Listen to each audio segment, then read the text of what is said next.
When I first started talking to Steve about Pixar, a little more than 10 years earlier, in late 1994, the company had burned through almost $50 million of his money with little to show for it.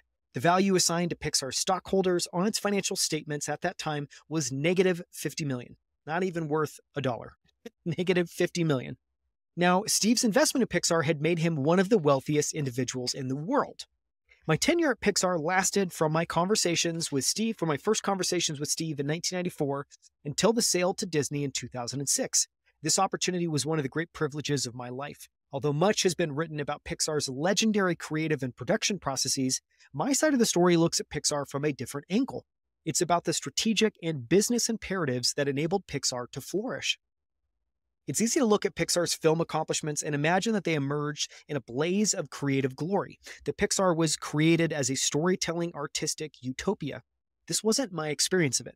The making of Pixar was much more akin to a high-pressure grinding of tectonic plates pushing up new mountains. One of those plates carried the intense pressures of innovation, the drive for artistic and creative excellence in storytelling, and the invention of a new medium, computer animation, through which to express it. The other of those plates carried the real-world pressures of survival, raising money, selling movie tickets, increasing the pace of production. These two forces ground ceaselessly against each other, causing many quakes and aftershocks. This is the story of how the little company that made the world fall in love with toys, bugs, fish, monsters, cars, superheroes, chefs, robots, and emotions emerged from the forces at work beneath it. It's about the choices and the absurd bets and the risks that made it possible. It's about the tension between creative integrity and real-world necessities and how that tension shaped those involved with it. Steve Jobs, Pixar's creative, technical, and production teams, and me. It's a story about what it means to put the creative impulse first and why this is so very hard to do. That's an excerpt from the book that I'm going to talk to you about today, which I think is criminally undercovered. I actually had never heard about it before and ended up finding it on this deep dive we've been doing on Steve Jobs. And, we're in the middle of looking at Steve, not only through his biographies, through things that he's written, but also through the lens of many people that collaborated with him closely. And we obviously can't do that without studying Pixar. And I think there's two stories at Pixar, which were just highlighted in that excerpt. There's the creative excellence story, which I think is largely captured best in Ed Catmull's book, Creativity, Inc.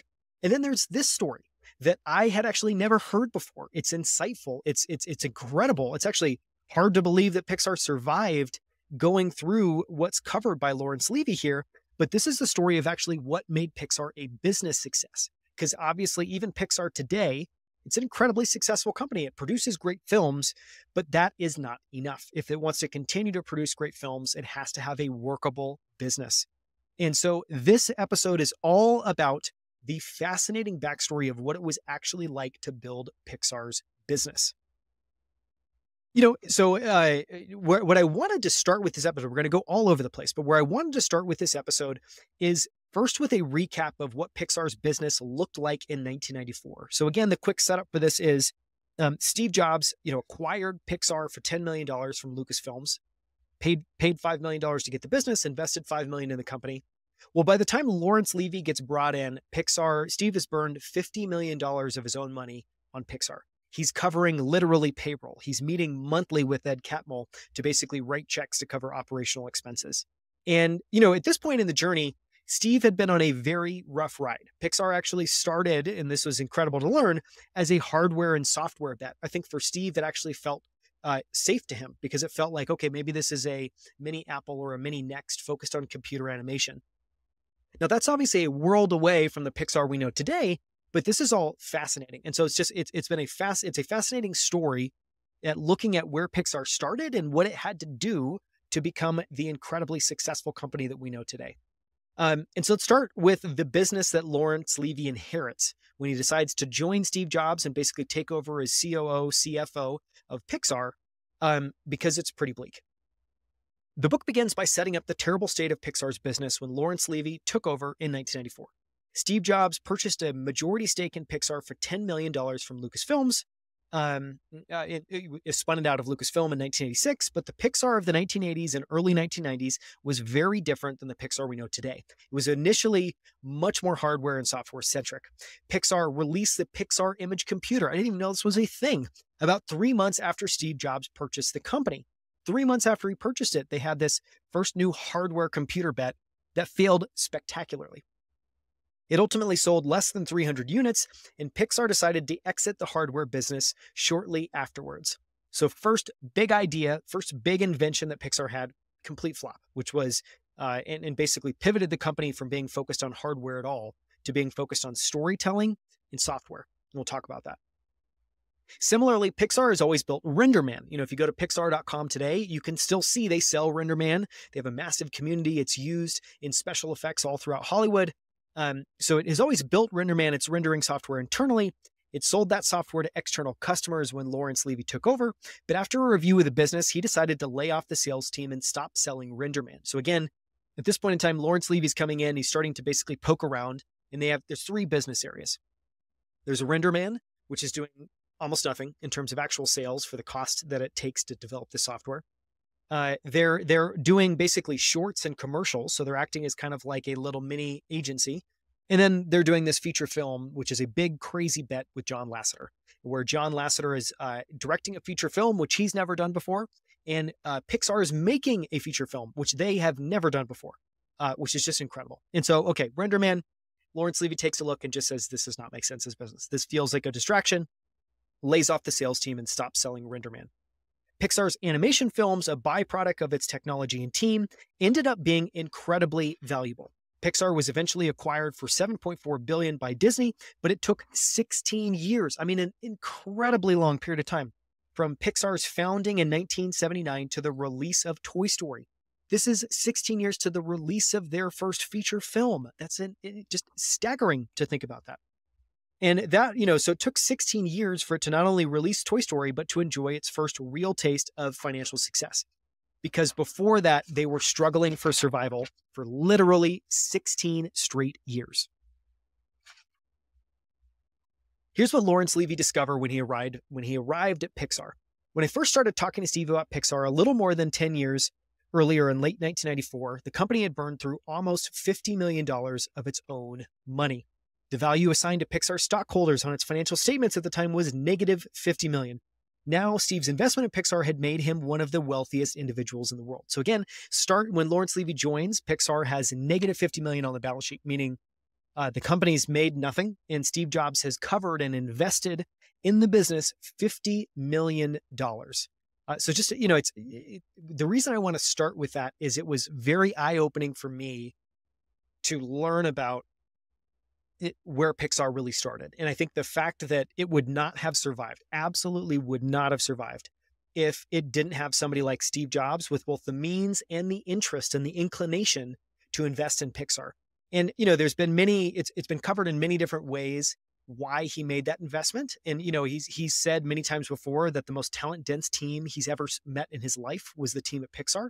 And it's my belief that that's why he was investing in the company, because they were exceptionally talented. It was started out hardware, turned to software and then feature films. And so, I think it was a painful journey for Steve Jobs in those 16 years. But I think it was also just an incredible act of betting on talent and betting on that talent being able to figure out how to create value from it. So that's kind of where we start this story. Very bleak. Pixar's $50 million in a hole. They do commercials, which doesn't make a ton of money. They sell RenderMan software, which they stopped doing, and they have this crazy bet on a feature film.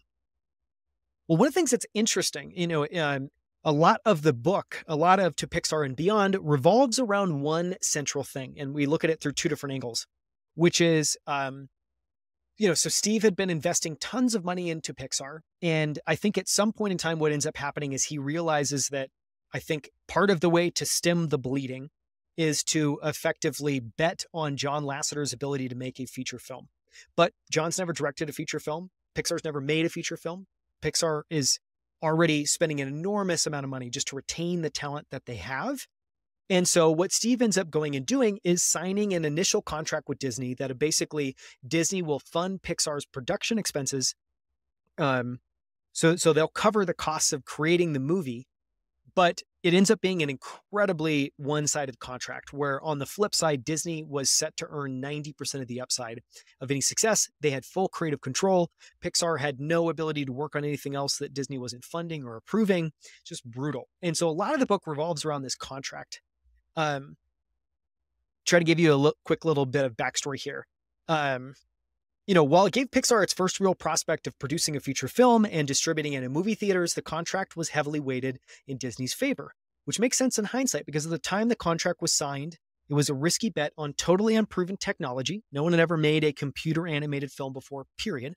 An approach to animation, which is the fact it's all digital, it's not done by hand. And director John Lasseter. John Lasseter had never made a feature film before.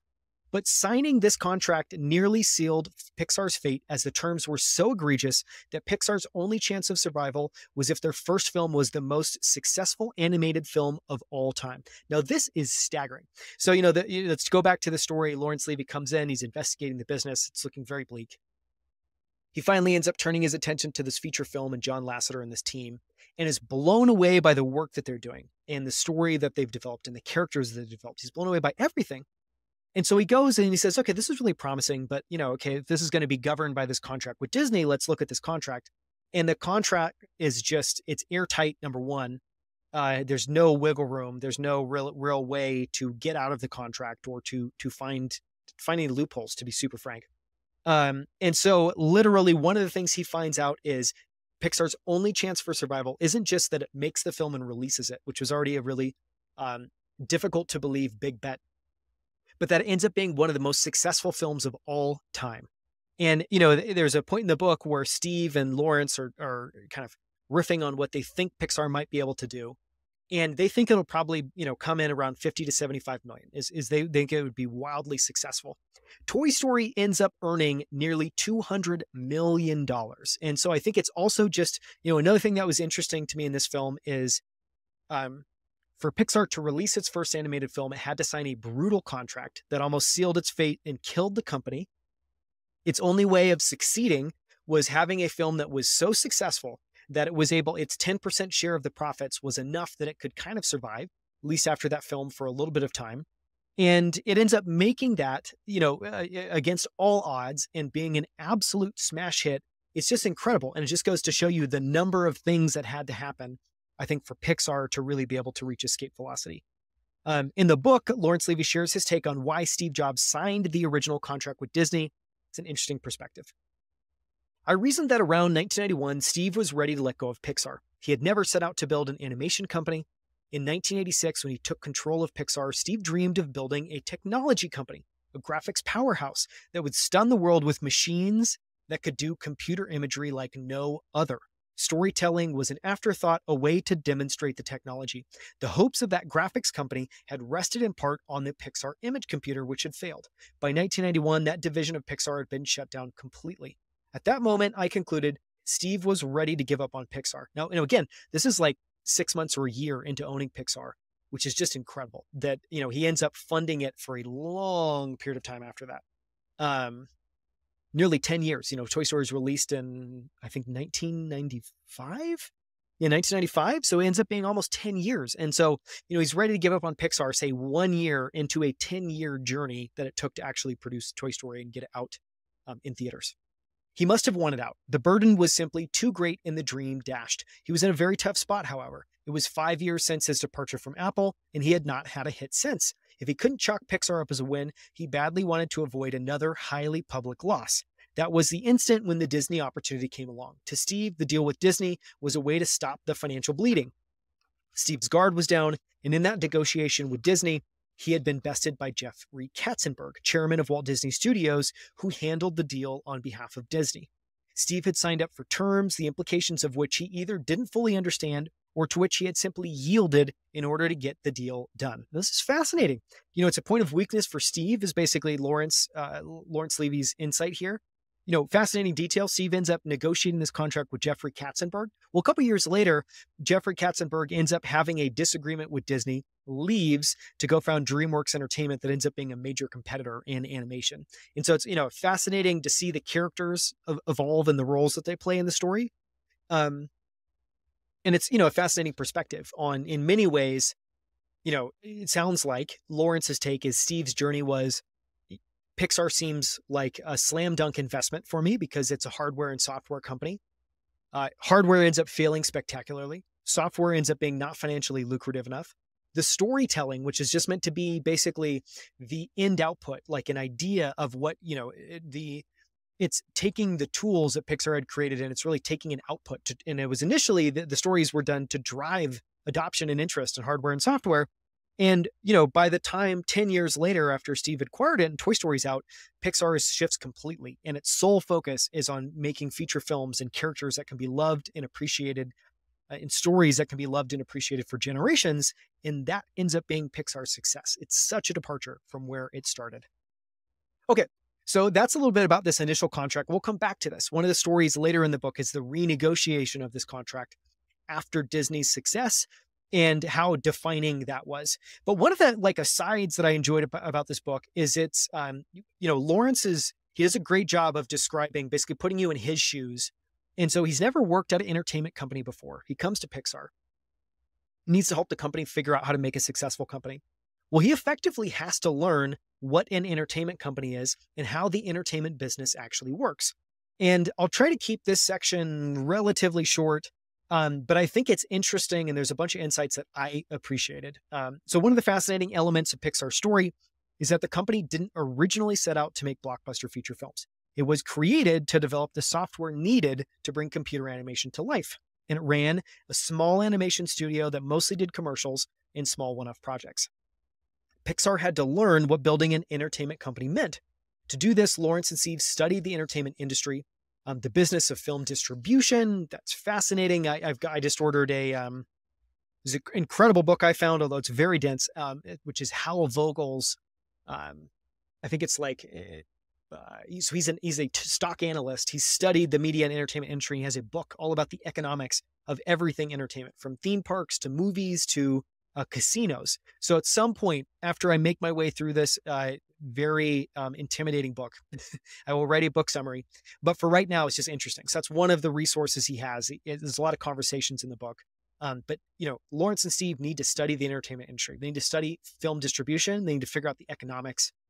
And, one of the parallels here that I thought was interesting is Disney's history and the parallels with Pixar, and that the similarities are staggering. Here's just a few. So Walt Disney had long had an interest in newspaper cartoons, and after returning from service as an ambulance driver in France in World War I, he encountered animated cartoons for the first time and quickly fell in love with the field. Ironically, he feared that he had entered the field too late. Absolutely not true. And that there was no growth opportunity left in it. He ended up creating that opportunity by pushing the field into new territory, both creatively and technologically, just as Pixar was doing now. So I'll go to this in a second, give you a couple of other examples. But one thing that this book, in studying Pixar in parallel with Disney, drove home is that the origin story of Disney is incredible. It's much more interesting than I thought it was. And the origin story is really Walt Disney as a technology pioneer. He's a pioneer of animation. He's a pioneer of color. He's a pioneer of different technologies and syncing sound with movies. And in many ways, you can see Pixar as that, and Steve has described it this way, that Pixar was really the next big leap in terms of animation that happened 50 years after Walt Disney created the Disney company. And it's interesting to think about. And so it makes me want to study Walt Disney much more. I'm sure I will, and I'll cover it and we can learn about it soon. Okay, other similarities. In 1928, Disney released a short black and white cartoon that changed the course of animation. Called Steamboat Willie, it ushered in breakthroughs on two fronts. It introduced the world to the most fully formed cartoon personality audiences had ever seen, Mickey Mouse. It was also the first cartoon to use synchronized sound, meaning that the sounds were timed to the action. Now, this is incredible, but this Steamboat Willie is the first movie ever to have synchronized sound. So sound was timed to the action, making the overall audience experience far more immersive than ever before. After the success of Mickey Mouse, Disney set his sights on the first animated feature film. It took him until 1937, so it took him 9 years after releasing Steamboat Willie to release Snow White and the Seven Dwarfs, a virtuoso accomplishment that ushered in many more breakthroughs in story, character, color, sound, and the way animation displayed depth. The film also introduced the world to the Seven Dwarfs and quickly sealed their place as icons of American culture. So you can start to see in the early years of Disney, the creation of characters that will have a lot of resonance for a long time to come. Other parallels between Disney and Pixar were less inspiring. Like Pixar, Disney had struggled financially for years, while Disney had bet it all on Snow White and the Seven Dwarfs, including mortgaging his house and taking out a risky bank loan. The success of the film paid off financially, but it wasn't long before Disney was struggling once again. Animation was proving to be a very fickle business, and soon Disney was diversifying. So this is interesting. Put yourself in Lawrence Levy's shoes. You come to the company, you start studying the business, you realize, crap, there's effectively one thing that's working that we're going to have to bet the whole company on, and it's animated content. And then you go to study the best companies, and Disney is one of the best companies, obviously, at animated content, and you just learn that it's a brutal business. And so, I feel like a lot of the book was just Lawrence really learning, I think, the depth of the problem that they were going to have, really creating a powerful business. And that's why I think the book is so fascinating, is obviously for Pixar to ever reach its potential, it had to figure out the business side of the equation. And I think it's a really underappreciated fact. That's why I appreciate the story. Okay. Let me see here. So, so some of the takeaways. So, what's interesting here is, so then he goes and does a bunch of research in, so this, he looked at Disney specific parallels. Then he zooms out and just say, well, how does the entertainment company work? How do entertainment companies work? And what does that look like? Ends up having a bunch of conversations. Well, I thought this was interesting. Just a couple of tidbits of how entertainment companies work. One of the pieces that was interesting is just, that the right way to think about an entertainment company is it's a portfolio business. Each year, studios earmark funds for a slate of films using 3 general budget. Here's our low budget films, here's our medium budget films, and here's our big budget films. And then they do the same with marketing, saying, okay, well, this low budget film is actually going to get a big marketing budget, vice versa. And they allocate amounts to market each film. Then they cross their fingers, literally, release their slate of films for the year. And the hope, and this is why it's a portfolio business, you can also call it a fat tails business, where then they just hope that the hits make enough money to outweigh the films that don't perform. And, it's a fascinating encapsulation. I think it's also very humbling at just how difficult that is to do that reliably and to do that as a true workable business financially and operationally over long periods of time. It's why we've seen so many companies, come and go and struggle with various degrees in the entertainment business. Filmmaking's also not a great business because it's hard to succeed by releasing new films. And the value actually often comes once you've built up a library. This is one of the reasons that, the entertainment companies that have lasted have been very durable, because they have very vast libraries. They have very vast back catalogs. And, you can almost think of that as like you have a revenue stream with basically zero current cost. And so it gets, and maybe another way of describing it is in the early years. So put yourself in Pixar shoes. You're about to release your first film. It's a terrible setup. You have no back catalog. Every dollar that you invest is going into something that will be a highly asymmetric bet that you just hope will work. And, you don't have multiple revenue streams. You don't have this sort of income to be able to tide you over and reduce some of the volatility.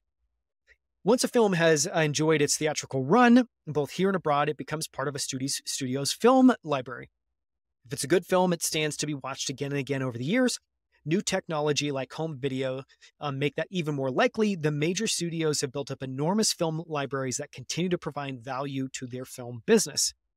And, this is interesting. The big studios are really about providing 2 things. They provide capital and they provide distribution. So they effectively fund, I guess you can think of it like they fund the creation of a product, and that product is a movie or a television show.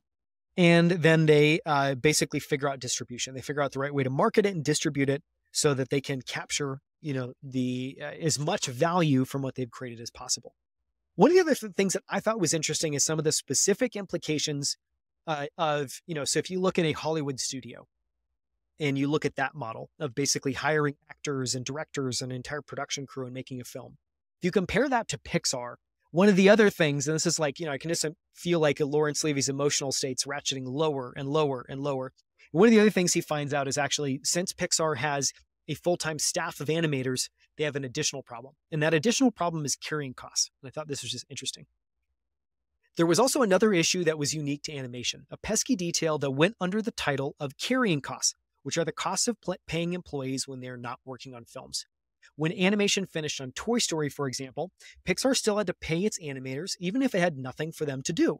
It was a problem that had dated all the way back to the time of Walt Disney, and one of the reasons it was so difficult to go into animation. This problem did not exist in live action film because the crew making the film, from the producer and director to the film stars to the cameramen, extras, and everyone else, comes together for the sole purpose of making a film. They are paid only during the time they are involved. And as soon as that ends, they all disperse and there is no further obligation to pay them. So effectively think of this as like, if you think about a traditional Hollywood film, a live action film, it's freelancers, contractors. You get them on, they do a job and it dissolves and you have no cost. So literally the investment is bound to tasks related to the creation of that film. And afterwards you have no obligation. Well, it's completely different when you have a full-time staff, when you have animators. Your job, and this responsibility falls solely on you. Your job is that you have to make sure that you have these assets, which are also costs. You have to make sure that there's always output, that they are always driving revenue in some shape or form, so that you don't just start eating massive amounts of costs. And this gets really tricky. Animation studios don't work that way. So Lawrence's conclusion, the cost of continuing to pay studio employees when the studio is not in the heat of producing a film, could grow enormous. If Pixar didn't have well-planned solutions to keeping its people productive between films, even if it made a hit film, it could be drained of its profits by the overall carrying costs. Just crazy. Crazy. Okay, so now we get into, so this is kind of like, we've analyzed the business and we're now in a pretty deep, dark place in terms of the realities that Pixar now faces.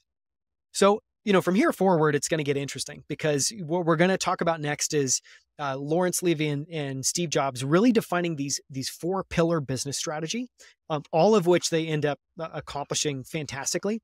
And then the renegotiation of this contract, which is interesting. And so we'll focus on that for the rest of the time. Okay, here's the backstory. In 1995, just as the team working on Toy Story was in their final sprint towards the film's release date of November 22nd, Lawrence Levy and Steve Jobs finalized the 4 pillars of Pixar's business strategy. So this is how they were going to succeed. This was the only way they were going to succeed. They basically sat down and said, what is our strategy moving forward? This is actually what Steve brought Lawrence Levy on to do. Figure out the business strategy. This is what they landed on. Number 1. Just quadruple Pixar's share of the profits from their films. So if they're getting 10%, they at least need to get 50% is really what their end goal was, to get a 50-50 share. No way that's going to happen until they renegotiate the contract with Disney. That's okay. That's what they have to do to accomplish it. So number 1 in this 4-pillar business strategy is they just have to quadruple Pixar's share of profits from their films. Just one thing. Okay, number 2, they need to do an IPO to raise at least $75 million. And the reason for that was, part of the reason they had such a terrible contract with Disney is because Disney was paying all the production costs. And so, if you're Lawrence Levy and you're Steve Jobs, you say, okay, we've got this film. We hope it's going to be successful. Even if it's the most successful film, even if it's one of the most successful films that's ever been released, we're going to get a paltry amount. And, and so Lawrence does this analysis and basically says, let's say it makes $100 million. Well, our 10% share gives us 10%. Well, the issue at Pixar is at the time, it takes them 4 or 5 years to make a new film. So they get $10 million from this last film that has to tide them over for 4 more years. And then that next film better be just as successful, because if it's not and they have a flop, they go 4 or 5 more years. Just a really depressing setup. So the second one is they need to raise $75 million through an IPO so that they can pay for the production costs on their film. And also just frankly, de-risk the business. That's 2. Just 75 and just an IPO for an animation studio that hadn't released a film at this point. Number 3, they have to move from releasing one film every 4 years towards releasing a film each year. So they have to basically 4x the amount of films that they're like. They have to improve dramatically the pace at which they're releasing films. So instead of releasing one every 4 years, it's one every year. I mean, just remarkable. So each of these, you're like, wow, each of these on its own sounds incredibly difficult. And again, we're only 3 out of 4. So that's a third bullet point. And then the fourth is, and I love this, and this resonates as being very true for who Steve is, which is, and a thought from day one was Pixar has to be a worldwide brand. In that a lot of the equity and the value that Pixar would build would be in the brand. And this makes sense. I think it's actually a fantastic lens to think about Steve Jobs, is if you think about all the companies he founded and was a part of. Apple, next, Pixar. A core part of the strategy was to have an incredible brand. And it didn't mean, I'm not saying a beautiful logo. I'm saying literally value in the name and value accruing to the company and people appreciating and recognizing and going to that company for things. And so he applies this strategy to Pixar and says, the only way that we're going to do this is we have to build a worldwide brand. So those are the four. They had to start by moving Pixar's share of films from 10% to 50%. This necessitated negotiating their 3-film contract with Disney. So again, this crazy thing. They're still haven't even produced their first film, and this initial contract is meant to span 3 films, and Disney does not need to renegotiate it unless Pixar has leverage, can get them to the table, can get them to negotiate it. They had to raise at least $75 million. That would help them renegotiate their contract with Disney, because then they could say, hey, we want to renegotiate. Part of the renegotiation is you no longer have to cover our production costs. We're going to cover those. And so if we're covering those, we now want to renegotiate the profit share at the end. But those two things wouldn't be enough. They also had to increase the frequency with which Pixar released films. The issue with making one film every 4 or 5 years was that if they had a flop, it would take another 4 or 5 years. And so it wasn't just the risk of any individual film, it was the risk of surviving the period in between films, which is, I think, just really interesting to think about. And so what that meant is, they would potentially have to wait 8 to 10 years between hits if they didn't have a hit on one film, and then all the pressure went on the next film. Just way too big of a risk. And finally, Pixar couldn't build a thriving company without a thriving brand. But under their agreement with Disney, all of their films, including Pixar, I thought this was incredible. So, the original Toy Story, I don't remember the release of this film, but the original Toy Story didn't even have Pixar's name attached to it. It said literally on all the movie posters, and at the beginning of the film, it just said Disney Animation Presents. Pixar was left off completely. So they had no branding associated with the film. And, what they're really looking for here is they want to get co-branding. So what they want to try to achieve at this point in time, again, their name's not even mentioned on anything. So that's the first to have their name mentioned, but then they want to go to Disney and say, we want 50-50 placement, which means it shows up, if you go and look at any Pixar product today or any movie poster, you see Disney and Pixar, the logos locked up side by side, but they're also optically equally weighted. So it's not that there's a massive Disney logo and Pixar's tiny, it's that Pixar needs equal billing. Now, here's what's incredible. Reading through that list, it feels impossible to accomplish all of those. It feels impossible, honestly, to accomplish 2 out of the 4. Well, if we fast forward 2 years, they end up accomplishing all of these. On November 30th, 1995, Pixar went public under the ticker symbol PIXR. They raised $140 million, so not just $75 million. On February 25th, 1997, Pixar closed and announced their new 10-year, 5-film deal with Disney that gave them 50-50 profit share and equal branding with one renegotiated contract. Obviously, Toy Story had a lot to do with that, as did the money that they raised and the fact that they could fund production. And then in 1998, Pixar released their second film. So this is 3 years after Toy Story, followed by Toy Story 2 in 1999. So you start to see, okay, they released one film. It took them, I think, 6 years from the time they started working on the initial Toy Story movie. They then are able to get 2 films, A Bug's Life and Toy Story 2, out within 4 years, which is pretty exceptional. So which doubles Pixar's initial pace of one movie every 4 or 5 years. It's still not one movie a year, which is roughly, it feels like what Pixar's at today, but it's better. It's much better. Okay, so I thought it was just interesting. It was interesting for me to all of that makes sense. And I think it's what I appreciated about it was it's such a fantastic distillation of starting with this really challenging picture, being able to say, you know what, there is a way out of this, but here's the way. And we have to accomplish all of these very difficult things. But it's very clarifying. And obviously they were able to do it. And it all starts with having conviction and clarity around what your strategy is. So, the next piece of this is really renegotiating Pixar's contract with Disney. And the reason I want to zoom in on that is, okay, we kind of have this meta level perspective of what the strategy was, this 4-pillar business strategy. That's great. There was many parts of that were difficult. And the book does a fantastic job of telling the backstory of going public. And just that alone was, when you hear about it, they got turned down by all major investment banks. They had to find 2 obscure banks and put them together. All of the hoops they had to jump through, even just to take Pixar public, was staggering. And it's fascinating, but I don't know how applicable that is. But what I don't know how broadly applicable, meaning I don't know how, if spending more time on that, I'm not actually sure what of that correlates. And I would say almost nothing. But something to me that resonated really deeply, and I think correlates and is something all of us can appreciate, is negotiation. And literally, going back to what I said before, if there's one, if there, if the story of Pixar's creation as a business had one evil character, it was this initial contract with Disney. Um, and so what I thought was fascinating is, again, part of the strategy was they literally had to renegotiate.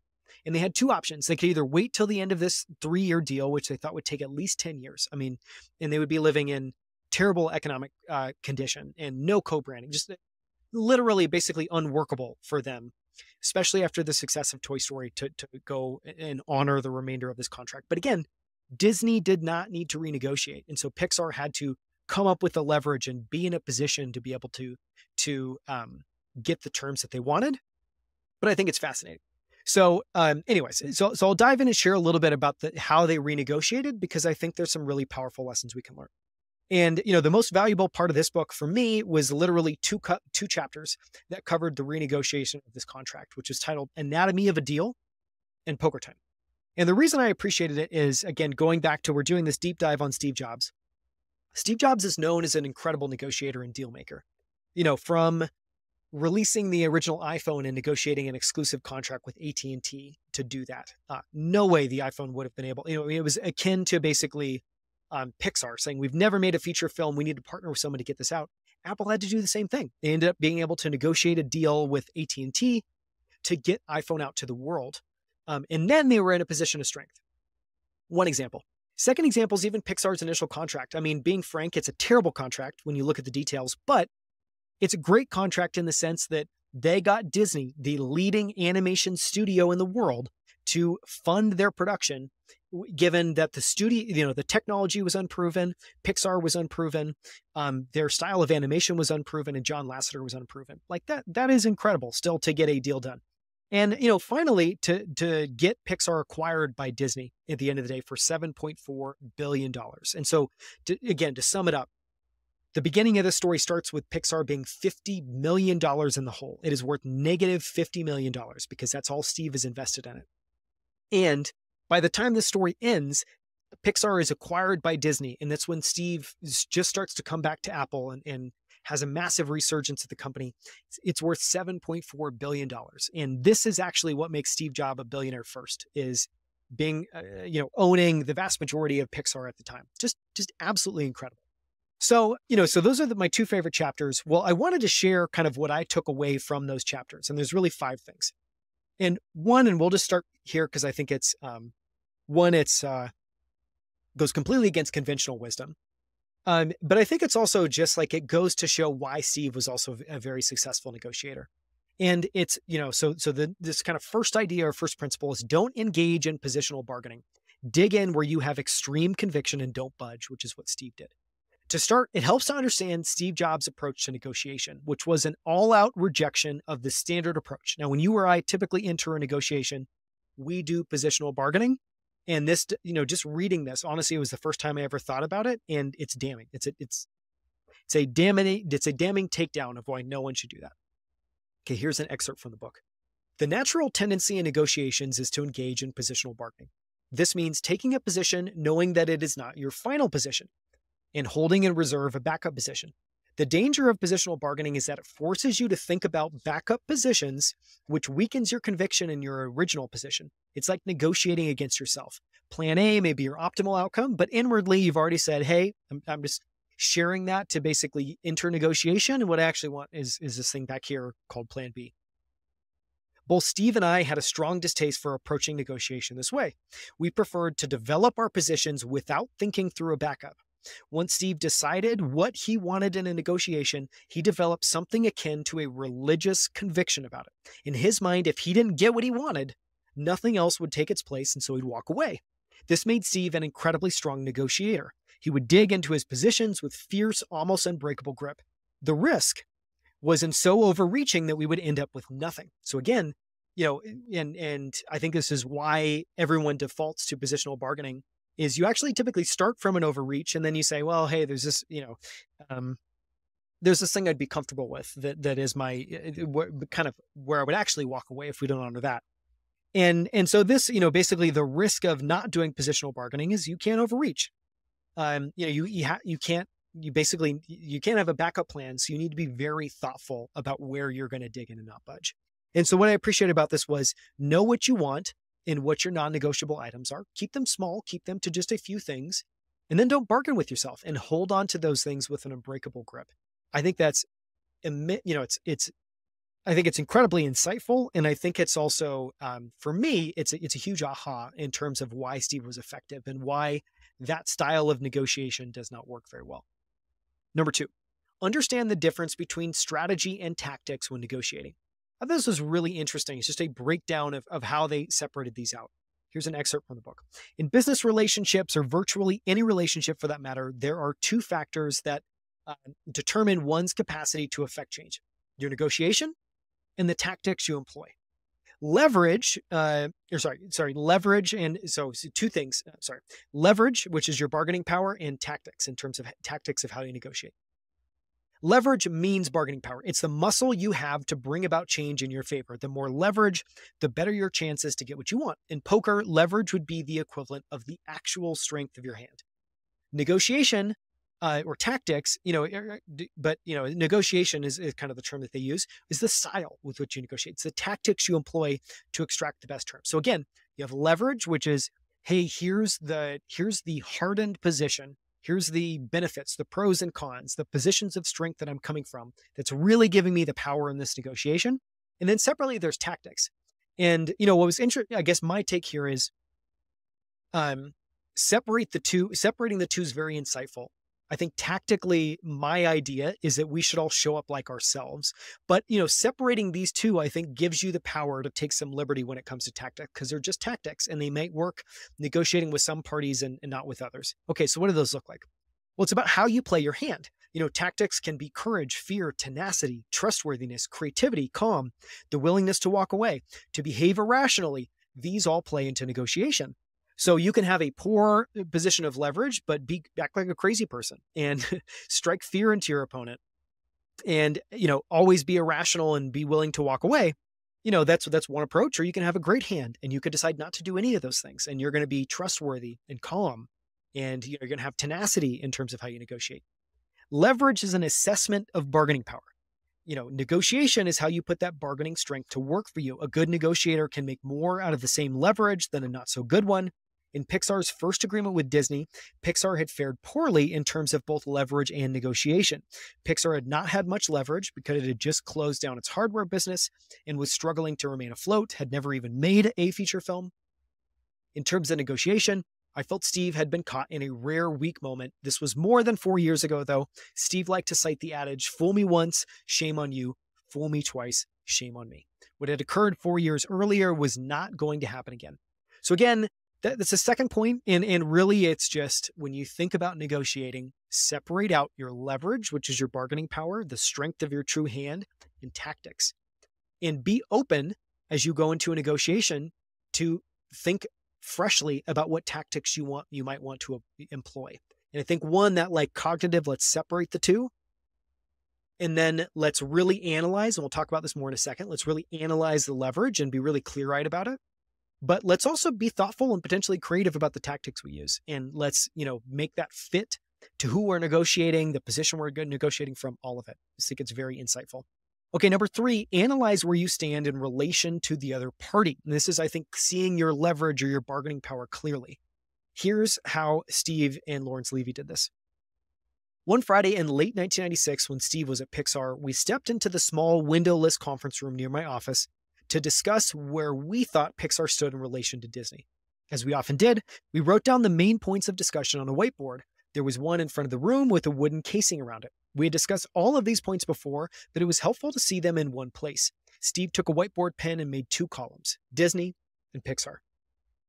Under the Disney column, he would write the points that gave Disney leverage, and under the Pixar column, he would write the points that favored Pixar. The column by column breakdown ended up looking a little bit like this. And it was, difficult to discuss or difficult to assess how this would play out. And so let me just really quickly, apologies, I have to pull up a quick graphic of what this looks like. Give me 1 second. Okay, so here's the breakdown of columns. And this is where they end up concluding. In the Disney column, basically the points of Disney's leverage is one, they didn't have to negotiate, just point blank, period. Number two, they could decide to invest in computer animation themselves. I mean, Disney had a, vibrant, wonderful animation business, one of the best in the world. Why couldn't they, from Pixar's point of view, decide to invest in computer animation? Now, there's a lot of pitfalls if they decided to do that, but it's definitely a point. It's something to flag that, hey, an option for them is just saying we're going to do it ourselves. Number three, for Disney is that, other options were potentially inferior. So they had this deal with Pixar and it was a great deal. And again, they didn't really need to negotiate, but everything else was basically an inferior option. Another thing for Disney, Pixar only had one hit. So by the time they go to the table to renegotiate with Disney, Toy Story had come out and Toy Story was enormously successful. That honestly gave Pixar, between that and the IPO money to pay for productions, that gave Pixar all of their negotiating power, their bargaining power. But the fact remains, Pixar still is only one hit. It's only released one hit film. And the fifth is, potentially animation might be losing priority for Disney. Disney's it's a diversified business. They have many different things that they can focus on and invest in. And at any point in time, those businesses are doing to varying degrees well or not well. And so, an honest fact is maybe animation wasn't going to be important enough. On Pixar's column, they had IPO money to pay for productions. Again, they now had $140 million. It's a lot of money that they raised from their IPO that they could now fund their own movies. They had Toy Story success. And again, this wasn't just some success. This was literally one of the most successful films ever released. It ends up doing nearly $200 million. And I think Beauty and the Beast, which they were benchmarking it against, which I think was Disney's most recent, most successful animated film, did 80 million. And so Pixar on their first film does 200 million, just staggering. A third thing, and this is really interesting, is again, look at the competitors. But for Pixar, they recognize that, hey, Jeffrey Katzenberg left Disney, had a disagreement with Disney. He now went and formed DreamWorks. DreamWorks is competing directly with Disney. Jeffrey Katzenberg is not playing nice, and he's out to win in the space. And so the fact that for Disney, this is a threat means that Pixar might be an appealing option. It makes Pixar more important because they have this deal, and Pixar can be their way to compete and win against DreamWorks. But the fourth thing, and this is interesting, is, I guess it's more about optionality, is, when they went to renegotiate this deal, Disney didn't have to renegotiate. Pixar also had the option of waiting until this agreement was done. So they could have decided to wait 10 years, which is just crazy, or wait until the release of their third film.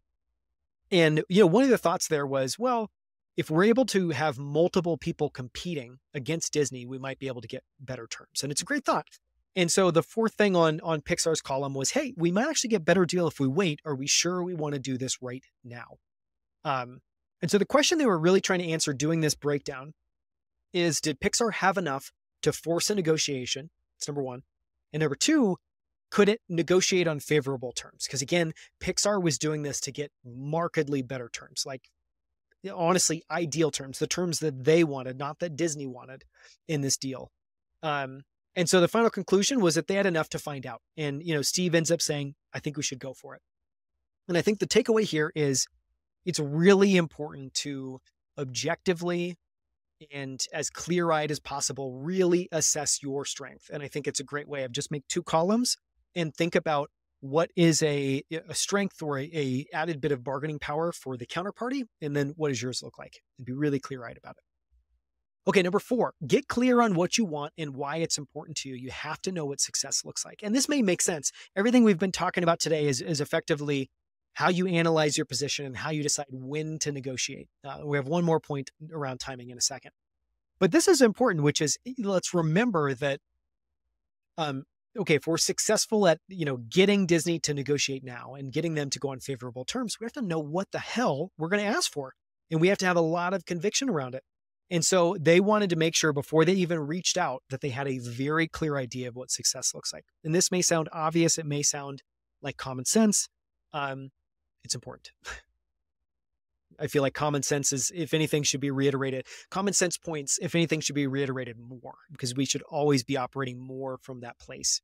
And I think in life, it's actually very easy to not operate from common sense. Okay.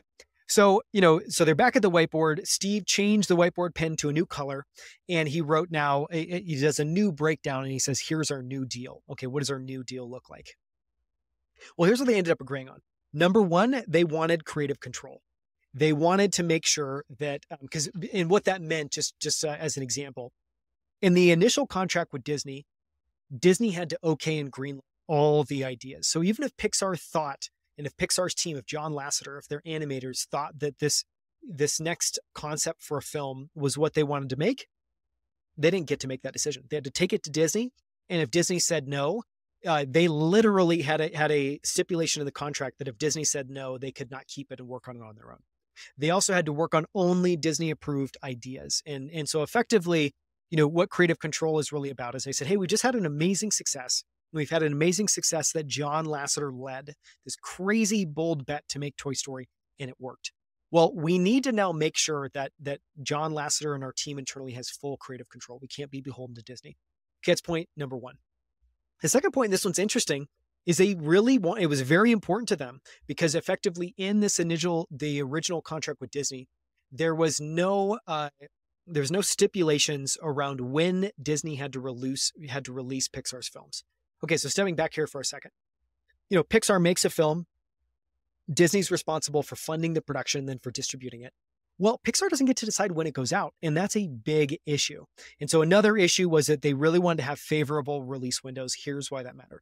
It matters a lot when films are released, especially big budget family films. It turns out there's actually only two optimal dates, or two optimal windows, which is early summer and then Thanksgiving, which effectively runs through Christmas and the end of the year. And if you look at the release calendar, nothing else comes close during the year. And so obviously, if you're Pixar and you've put all of this work in, and it takes you, say, 4 or 5 years, even, as they get faster, 2-3 years, it's an enormous amount of work that's basically riding on, in part, when the film gets released. Absolutely non-negotiable. We need to make sure that our films get released in favorable release windows. And so they wanted to make sure any contract that they entered, they would get favorable release windows. They wanted, so Steve literally said, I want Disney has to treat Pixar films releases like its own. It can't be second-class citizens. That's number two. They wanted a 50-50 profit share. Obviously, going back to one of the 4 pillars, it was in there. They basically do all the calculations, do all the financial projections, and there is no way that they can make a workable business without at least getting a 50-50 profit share. That is number 3. And the other thing, and I'll spare this, I'll just say it for a second. But again, the other thing that they wanted to negotiate was how that profit share was calculated. And you can go and do a bit of research here. As I said, I got this book from Hal Vogel all around entertainment analytics, entertainment businesses and how they work. And one of the things you can find out, you can just do a bit of Googling, is the way that film studios account for profits when they have a profit share are extremely weighted in the film studio's benefit. Because if I'm a film studio, I get paid out first. I get paid out on what's ever left.